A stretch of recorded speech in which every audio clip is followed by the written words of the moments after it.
I got some for here. Hang on a second. Janet really was a very good girl. Can you hear me? Yes. Okay.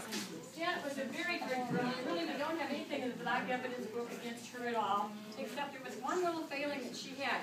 She had this poofy hair. It was so beautiful with all these natural waves. And so we'd go over to church and we'd put the chapel veil on her head, you know, because you had to have the chapel veil before you could go to church. And the darndest thing, the chapel veil wouldn't stay up there because it was so wavy. So finally one day we figured out that we could fix Miss Janet up looking like this. And see if anybody remembers these. Okay. Do you remember this at all? So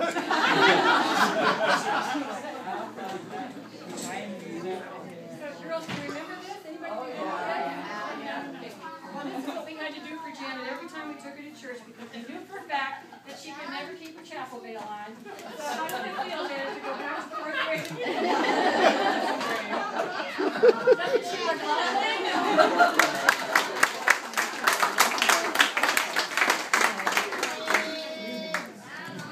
That was pretty common trait because a lot of us would not show up with something. Heather, that's Sister Mary Grandma. Sister Mary Principal. Sister Mary Grandma.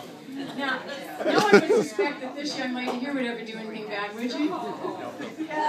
Okay, does she look like she could ever do any harm? She rarely did. Now, sometimes we would expect her to do something like maybe roll her skirt up a little bit so her knees would show, but there's nothing in the book like she said she did anything like that. And sometimes she thinks that maybe she'd get caught passing notes or something like that in school, but no, nothing in the book about that at all. So we decided that Kay really was a darn good girl. In fact, I think Miss Kay O'Holler can tell us a story about how good a girl she was, because she accidentally leaked that to me one time in a little phone conversation we had. Will you tell that story, Kay? The book. Well, I was in Sister Patrick's room.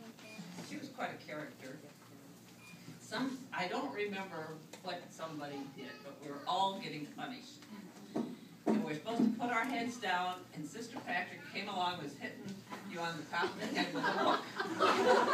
And I was leaning down, waiting for my hit, and the guy behind me got hit, and the guy ahead of me got hit. And I'm going,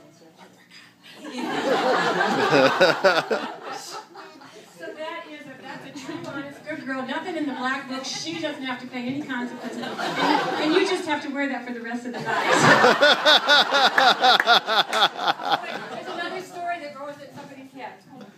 Okay, this was in third grade with Sister Mary Alexandra. We were at recess and we were wondering who was going to ask Sister Alexandra if she had hair underneath the hood. So I felt really nice. And they elected, oh, this is great, I can handle that. So went in and asked Sister Mary Alexandra, I'm talking for the rest of the class, I would like to let them know what I'm asking you, and asked her if she had hair underneath her hood. That wasn't really good. I had it right on the wall.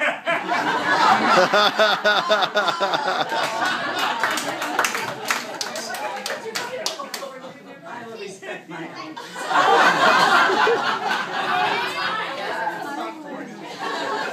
That was pretty commonplace, so I'm going to send you home with the tissue, and you get to go with the hair.